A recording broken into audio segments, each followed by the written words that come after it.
CMR shopping mall Dasara ధమాకా offers అద్భుతమైన offers తో పాటు అబ్బురుపరిచే స్పాట్ గిఫ్ట్స్.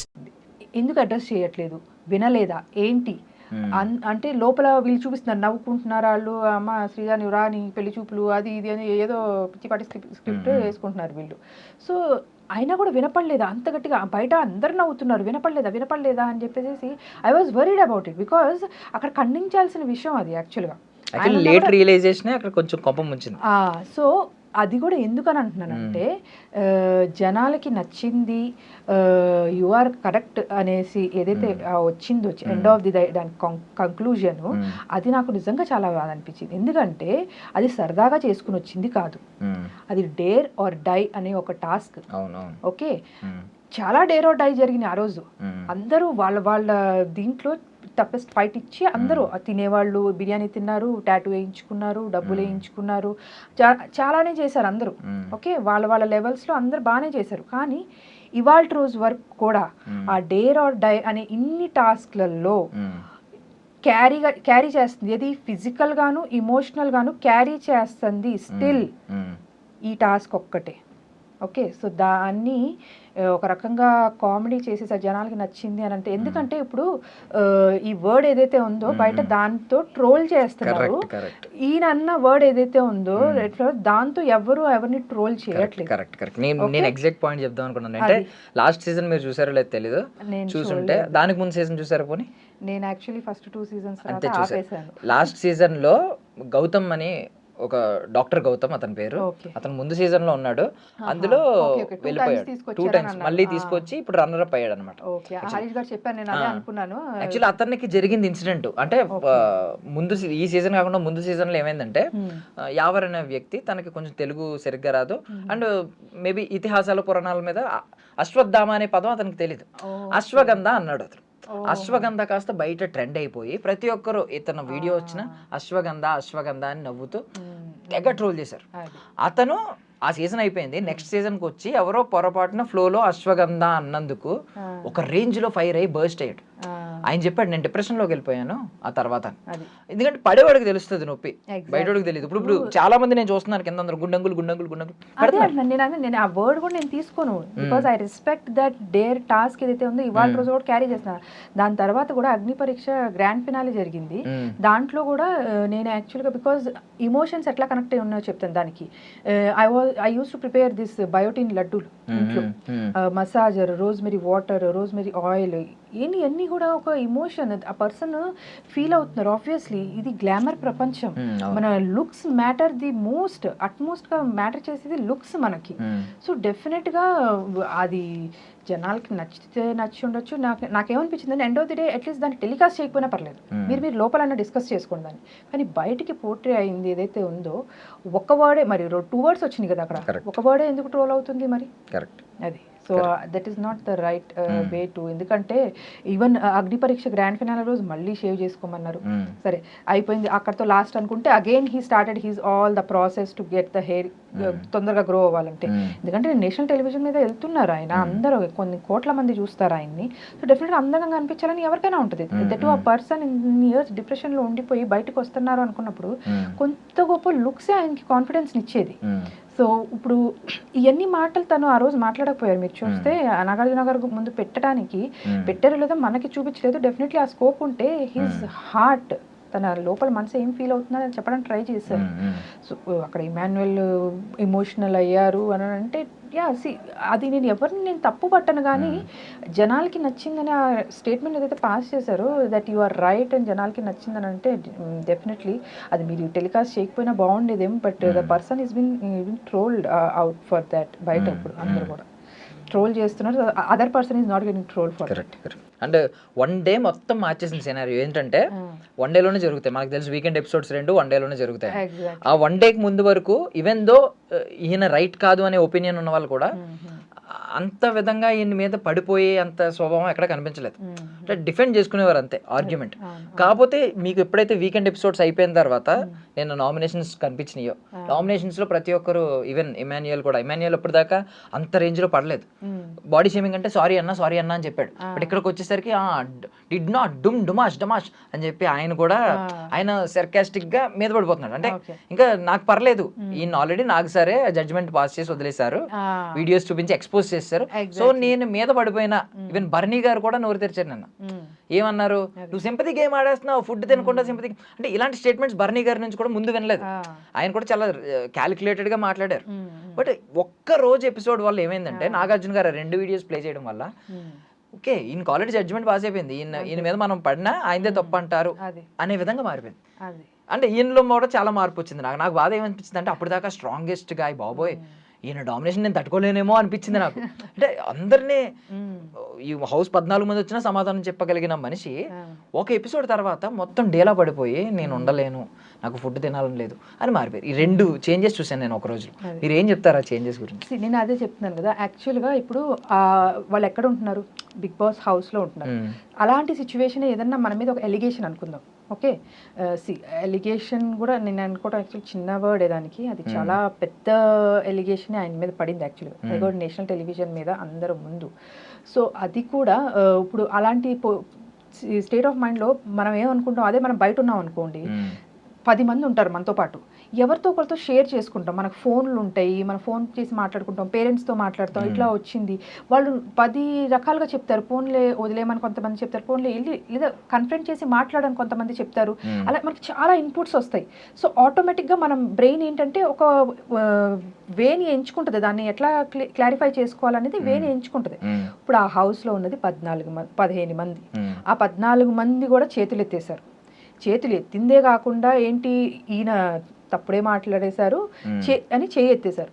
చెయ్యి ఎత్తినప్పుడు ఇంకా దిగజారి దాన్ని ఇట్లా చూస్తారు అనేసి స్టేట్మెంట్స్ కూడా పాస్ చేస్తారు. ఏంటి, ఒకనప్పుడు వాళ్ళ కోసం స్టాండ్ తీసుకున్న మనిషే హౌస్ మొత్తం ఆమెని బాడీ షేమింగ్ చేస్తూ ఆమెని కార్నర్ చేసి మేము 8 మందే 9 కాదు, యువర్ ఆడ్ మ్యాన్ అవుట్ అనేసి అన్న పొజిషన్లో కూడా ఒక మెచ్యూర్డ్ పర్సన్గా ఆమెని జస్ట్ ఏంటంటే కన్సోలింగ్ ప్యాటర్న్లో అలా కూడా వెళ్ళి ఓకే ఏదో కన్సోల్ చేసేయడం కాదు. సో ఇప్పుడు మనం డౌన్లో ఉన్నప్పుడు ఒక మనిషి మనతో వచ్చి మాట్లాడారంటే అది మనకి ఎంత బలాన్ని ఇస్తుంది. సో ఆబ్వియస్లీ ఆ మెచ్యూర్డ్గా డెకోరం మెయింటైన్ చేసుకుంటూ వెళ్ళి మాట్లాడి ఆ ధైర్యాన్ని ఆమెకి ఇచ్చారు అక్కడ యాక్చువల్గా. అలాగే 14 మంది ఆ షాంపూ విషయంలో ఆమె మీద పడిపోయినప్పుడు కూడా ఏదో ఆమెకి స్టాండ్ తీసుకోవాలని కాదు, ఆయనకి ఏమనిపించింది యాజ్ ఎ పర్సన్, నాకు తెలిసిన పర్సన్ లాగా ఆ షాంపూ అనేది చాలా చిన్న విషయం అండి యాక్చువల్గా. సో దానికి నార్మల్గా చెప్తే సరిపోతుంది ఆమెకి. ఓకే అందరు గట్టిగా చెప్తున్నారు అర్థం కావట్లేదు, మనం ప్రేమగా చెప్పి చూద్దాం, వింటారు. ఎండ్ ఆఫ్ ది డే మనం అందరం మనుషులమే వింటాం కాబట్టి ఆయన అలా చెప్పారు. ఆ ప్లేస్లో ఎవరున్నా కూడా ఆయన అలానే చెప్పేవారు. ఇప్పుడు ఫ్లోరా గారు ఉన్నారు, ఆమెను కూడా మొన్న నామినేషన్స్ ముందు రోజు you should put across your points, మీరు మీ పాయింట్స్ స్ట్రాంగ్గా ఎందుకు పెట్టట్లేదు అనేసి అని అన్నారు. నేను అదే చెప్తాను కదా, ఆయన ఒక స్పోర్టివ్ వేలో ఉండే లక్షణాలు ఇవన్నీ కూడా ఒక గేమ్ ఆడేటప్పుడే కాదు, హౌస్లో అలా లీడ్ చేసేటప్పుడు కూడా తోటి మనిషి కూడా ఎవరైతే కొంచెం డౌన్లో ఉన్నారో లేకపోతే కొంచెం వీక్గా ఉన్నారో వాళ్ళని కొంచెం ప్రోత్సహిస్తామని అంటారు చూడు. సో ఆ పాయింట్ ఆఫ్ పర్స్పెక్టివ్లో చెప్తున్నా. సో మన పాయింట్కి వచ్చేస్తాయి వెనక్కి. ఇప్పుడు అలా 14 మెంబర్స్ ఈయనకి ఆ 5 సెకండ్స్ ఏదైతే క్లిప్ చూపించారో అందరూ జడ్జి చేసేసారు ఆల్రెడీ, హీఈస్ రాంగ్ అనేసేసి. So at least Ritu took a stand because తనకి తెలుసు. బట్ స్టిల్ ఇంకా ఈ 13 మంది ఎవరైతే ఉన్నారో వాళ్ళ నుంచి అట్లీస్ట్ ఎక్స్పెక్టేషన్ ఎలా ఉంటుందంటే, ఇదేంటి ఇలా మేబీ హ్యాండ్ రేస్ చేయకపోయినా కూడా ఆలోచిద్దాము, లేకపోతే అతనితో మాట్లాడదాము, అసలు ఎందుకు అయి ఉంటుంది, ఏ సందర్భంలో ఆయన అలా అనాల్సి వచ్చింది అని చెప్పేసి ఒక థాట్ అయితే రావాలి అని అంటారు. అది బిగ్ బాస్ హౌస్లోనే కాదు, ఇన్ జనరిక్గా కూడా చెప్తున్నాను నేను. మనం బయట ఎవరి మనిషినైనా సరే ఏదన్నా తన గురించి మనకి తెలిసిందే అనుకున్నప్పుడు మనం అంటే ఇప్పుడు సెలబ్రిటీస్ ఉన్నారు, పెద్ద వాళ్ళకి తప్పలేదు కరెక్ట్గా చెప్పాలంటే, ఓకే వాళ్ళని మనం ఎట్లాగో వెళ్ళి మనం కనుక్కోలేవు. ఇప్పుడు మన ఫ్రెండ్స్ సర్కిల్లోనే ఎవరన్నా ఇట్లా ఒకళ్ళు కార్నర్ అవి ఒకళ్ళని ఇట్లా మనం బ్లేమ్ చేస్తున్నాం అన్నప్పుడు ఆ స్టాండ్ తీసుకోండి. Don't be like a spineless person. Stand తీసుకుని అరే ఏమైంది అట్లీస్ట్, లేకపోతే ఇద్దరిని ఎదురు బదురు కూర్చోపెట్టండి, మాట్లాడండి, గివ్ దెమ్ దట్ స్పేస్. ఎందుకంటే వాళ్ళని ఫ్రీజ్ చేసేసి వాళ్ళని ఒక షెల్లోకి చేసేసి కార్నర్ చేసేసి అట్లా చేయొద్దు. More over a person who is coming out of lot of depression and everything. So ఒక మనిషిని అలా క్యారెక్టర్ మీద వేసేస్తాం బికాజ్ ఒక ఇండస్ట్రీ రన్ చేశారు. సో ఆయన మోటో కూడా ఏంటంటే women who cannot come out of their homes and ఒక లైఫ్ వాళ్ళకంటూ ఒక స్టాండ్ తీసుకుని ఉండలేకపోయిన వాళ్ళని జాబ్ ఇచ్చి వాళ్ళకి ఒక దారి చూపించాలి లైఫ్లో, వాళ్ళకంటూ వాళ్ళ కాళ్ళ మీద నిలబడేటట్టు చేయాలి అనే వాళ్ళు ఆలోచించే మనిషి ఆయన్ని ఆడవాళ్ళ గురించి ఇట్లా మాట్లాడితే సో ఎట్లా అనిపిస్తుంది అది? అండ్ మోర్ ఓవర్ అసలు ఆయన అన్నది కూడా ఏంటి, అండ్ సెకండ్ థింగ్ ఈ మనిషి సెకండ్ టైం పర్సనల్ అయ్యాడు అని అంటే, నువ్వు ఆడవాళ్ళతోనే మాట్లాడతావా అని అంటే, ఇప్పుడు ఆడవాళ్ళతోనే మాట్లాడతావా నాతో ఇది యాక్చువల్గా లైవ్లో చూపించలేదు, ఎపిసోడ్లో కూడా చూపించలేదు ఆయన ఏం మాట్లాడారు అనేది. ఫస్ట్ ఎవరైతే ఇనిషియేట్ చేశారో కాన్వర్సేషన్ లైవ్లో కూడా ఎక్కడ చూపించలేదు. సో నేను ఆయన జస్ట్ హరీష్ గారు ఏదైతే మాట్లాడారో నేను అంతవరకే విని ఆడవాళ్ళతోనే మాట్లాడతాం అనేది okay, it's a kind of character assassination. నేను లైవ్లో చూసినప్పుడే అనుకున్నా. ఆయన నాగార్జున గారి ఎపిసోడ్ వచ్చినప్పుడు టక్మని he raised his voice, sir ఇది క్యారెక్టర్ అసాసినేషన్ జరుగుతుంది. బికాజ్ నేను ముందు రోజే మనకి కనిపిస్తుంది లైవ్, నేను ఆ రోజే అనుకున్నా ఇట్స్ అ క్యారెక్టర్ అసాసినేషన్. ఎందుకంటే ఆడవాళ్ళతోనే మాట్లాడతావా అనేది ఇదే మాట మనం ఒక అమ్మాయే ఇంకో అమ్మాయిని అంటే అబ్బాయిలతోనే మాట్లాడతావా అంటే ఎట్లా ఉంటుంది? ఆ అమ్మాయి క్యారెక్టర్ అసాసినేట్ చేసినట్టే. మనం ఏ ప్రపంచంలో ఉంటున్నాం ఇవాళ, ఎలాంటి సొసైటీలో ఉంటున్నాము, నువ్వు జెండర్ మేల్ ఫీమేల్ ఎందుకు తేడా చూడాలి నువ్వు అసలు? అంటే ఆడవాళ్ళు మాట్లాడలేరనా? ఓకే, ఇప్పుడు కొంతమంది దానికి ఏమంటున్నారు, ఆడవాళ్ళు సున్నితంగా ఉంటారయ్యా అని చెప్పి. అంటే సున్నితంగా ఉండే ఆడవాళ్ళు గట్టిగా స్ట్రాంగ్ స్టాండ్ తీసుకోలేరనా? అదా మీరు చెప్పాలనుకుంది? వాళ్ళు అబ్బాయిలు ఫైట్ చేసినట్టు, అబ్బాయిలు ఆర్గ్యూ చేసినట్టు చేయలేరా వాళ్ళు?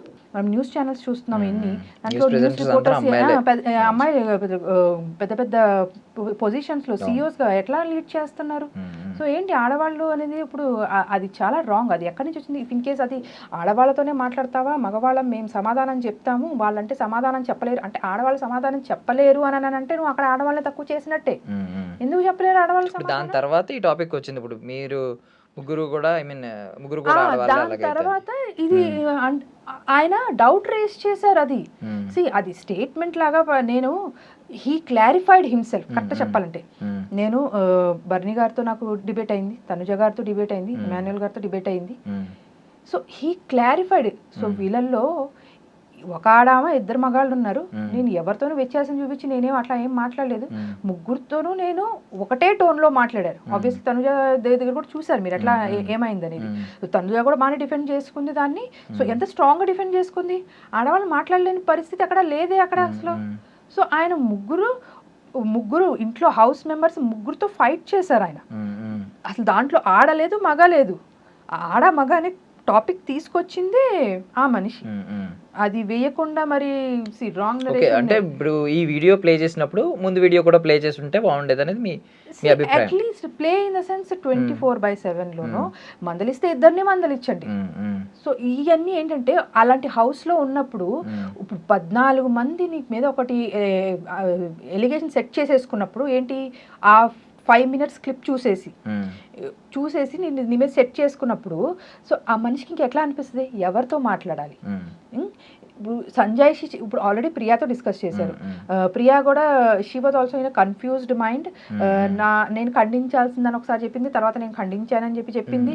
అది తను ఎట్లా ఇది చేసింది అనేది ఇంకా అది she was also not able to put across her point క్లియర్గా. తను కూడా స్టాండ్ తీసుకుని చెప్పలేకపోయింది.